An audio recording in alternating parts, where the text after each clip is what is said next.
മിശിഹായിൽ ഏറ്റവും സ്നേഹം നിറഞ്ഞവരെ, ഒരിക്കൽ കീറിയ വസ്ത്രങ്ങൾ ധരിച്ച സാധു മനുഷ്യൻ ഒരു ആശ്രമത്തിലെത്തി.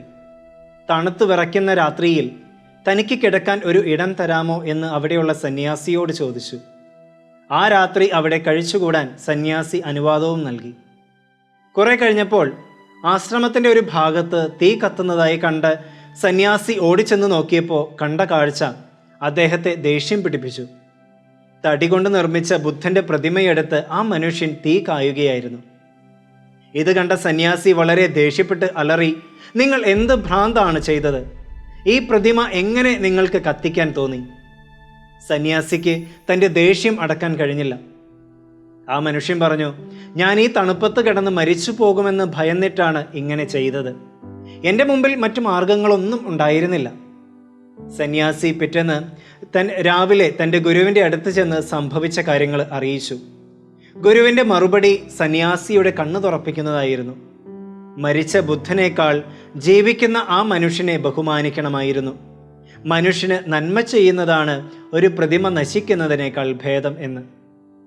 സ്നേഹം നിറഞ്ഞവരെ, ക്രിസ്തുവിൻ്റെ മുഖം അത് കരുണയുടെ മുഖവും അവൻ്റെ സ്വഭാവം കാരുണ്യത്തിൻ്റെതുമാണ് എന്ന് വെളിപ്പെടുത്തുന്ന വചനഭാഗമാണ് നാം ഇന്ന് ധ്യാനിക്കുക. രണ്ട് വ്യത്യസ്ത സംഭവങ്ങളിലൂടെ നിയമത്തെക്കാൾ മറ്റുള്ളവരോട് കരുണയും സ്നേഹവും പ്രകടിപ്പിക്കണമെന്ന് ഈശോ പഠിപ്പിക്കുകയാണ്. നിയമത്തെ അക്ഷരം പ്രതി സ്വീകരിച്ചുകൊണ്ട് കീറിമുറിച്ച് വ്യാഖ്യാനിച്ച നിയമജ്ഞരും ഫരിസേയരും നിയമത്തെ വലിയ ഭാരമുള്ള ഒന്നാക്കി മനുഷ്യൻ്റെ തലയിൽ വെച്ചുകൊടുത്തു. നിയമത്തിൻ്റെ പേരിൽ സ്നേഹവും കാരുണ്യവും ബലി കഴിക്കപ്പെടുകയാണ് ഉണ്ടായത്. എന്നാൽ നിയമത്തേക്കാൾ മനുഷ്യനെ ബഹുമാനിക്കാനും സ്നേഹിക്കാനും അവനോട് കാരുണ്യം കാണിക്കാനും ഈശോ ഈ വചന സംഭവങ്ങളിലൂടെ നമ്മെ പഠിപ്പിക്കുകയാണ്. വചന പശ്ചാത്തലം ഇങ്ങനെയാണ്. സാപത്തിൽ യേശുവും ശിഷ്യന്മാരും ഗോതമ്പ് വയലിലൂടെ നടക്കവേ ശിഷ്യന്മാർക്ക് വിശക്കുകയും അവർ കതിരുകൾ പറിച്ച് തിന്നുകയും ചെയ്തു. ഈ സംഭവത്തിന് ശേഷം സിനഗോഗിലെത്തിയ ഈശോ അവിടെ ഉണ്ടായിരുന്ന കൈ ശോഷിച്ച ഒരു മനുഷ്യനെ സുഖപ്പെടുത്തുന്നുണ്ട്. ഈ രണ്ട് സംഭവങ്ങളിലൂടെ കടന്നു പോകുമ്പോഴും അതേ തുടർന്നുണ്ടാകുന്ന തർക്കങ്ങൾക്കും പ്രതിവാദങ്ങൾക്കും കാരണമായി തീരുന്നത് സാബത്ത് ആചരണം തന്നെയാണ്.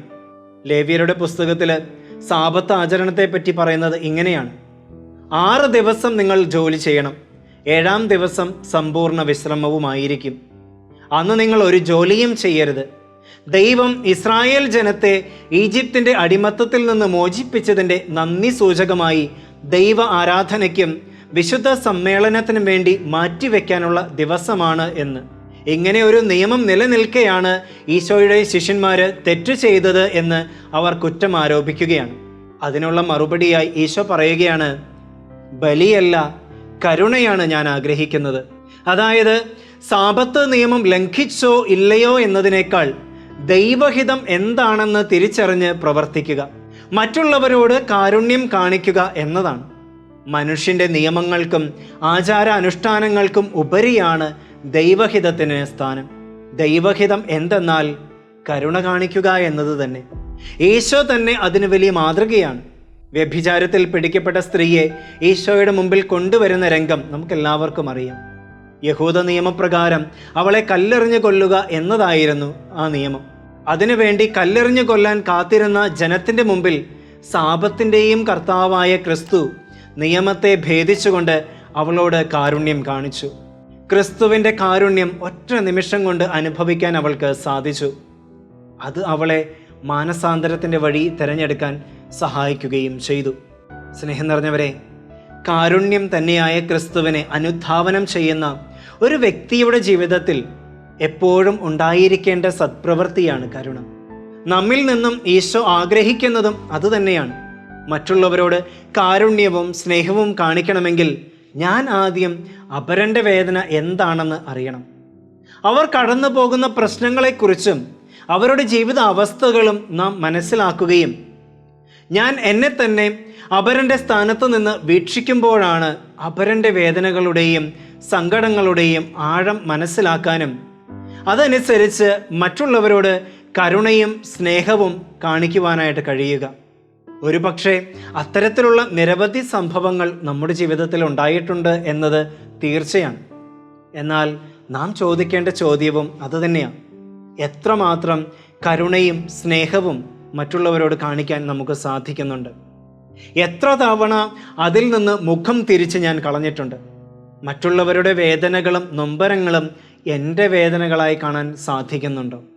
നമുക്ക് പ്രാർത്ഥിക്കാം. കാരുണ്യവാനായ ഈശോയെ, നിയമങ്ങൾക്കും ആചാരങ്ങൾക്കും അപ്പുറം മനുഷ്യനെ മനുഷ്യനായി കാണാനും അപരനോട് കരുണ കാണിക്കാനും കൃപ നൽകണമേ. ആമേൻ.